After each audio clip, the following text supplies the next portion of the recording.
So my first video was, as requested, one conversation trap that atheists employ to create useless dialogue. There are other stupid conversation tricks, however, that come to mind. The biggest and most painfully obvious would be to be unaware of your own goals in a conversation. If you want to shitpost and talk shit, then you should shitpost and talk shit. If you want an open-ended conversation, then you should ask open-ended questions, and then go where the topics lead you. If you want an answer to a specific question, then you should ask a specific question. If you want a formal debate, then set rules and follow the damn rules. None of these are bad goals, but it wastes everyone's time and energy, and just creates bad feelings all around, to pretend like you want a serious conversation when all you really want to do is just yell, "Lol, Sky Wizard!" If that's what you want to do, then you should be honest enough to just do it. Likewise, if you want a specific answer to a specific question, then don't half-ass it with leading questions, trying to get to it sideways. Just ask the question. Somewhat related, be willing to reciprocate. If you shitpost "Sky Wizard," then I have implicit permission to reply, "Atheists have no morals." And we'll both understand that the depth of this particular exchange is going to be zero. It might be cathartic, but it will have zero depth. And at least we'll go away understanding what both of us are doing. If you're trying to persuade someone, then consider what it would take to persuade you that you're wrong. If you ask for an answer to a question, then take a moment to consider that their answer might be right, and think to yourself, how would you know if it is or isn't? It's usually more effort to give an answer than to ask a question.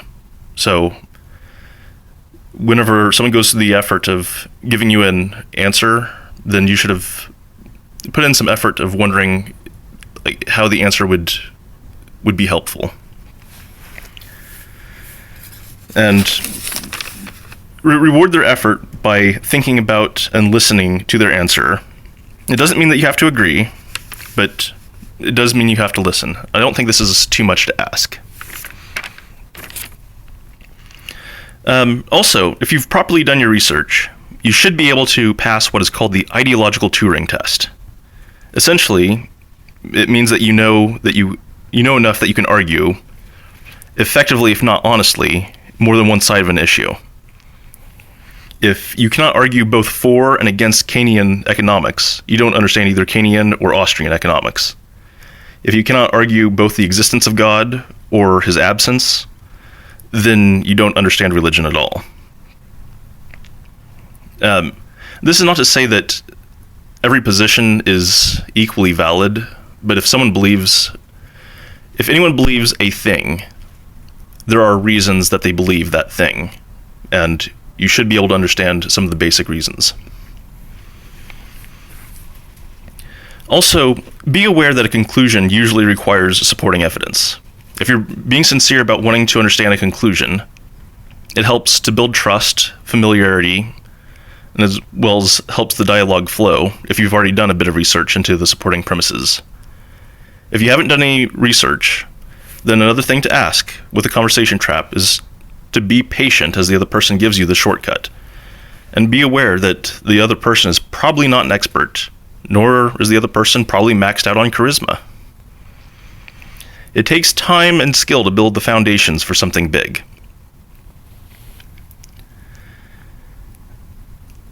So that would be the other conversation trap of being patient.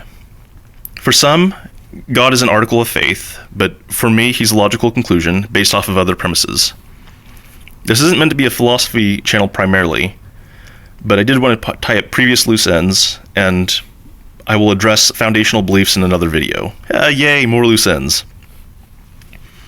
In the meantime, I hope these suggestions are good rules for improving dialogue. Give me feedback, and cheers, y'all.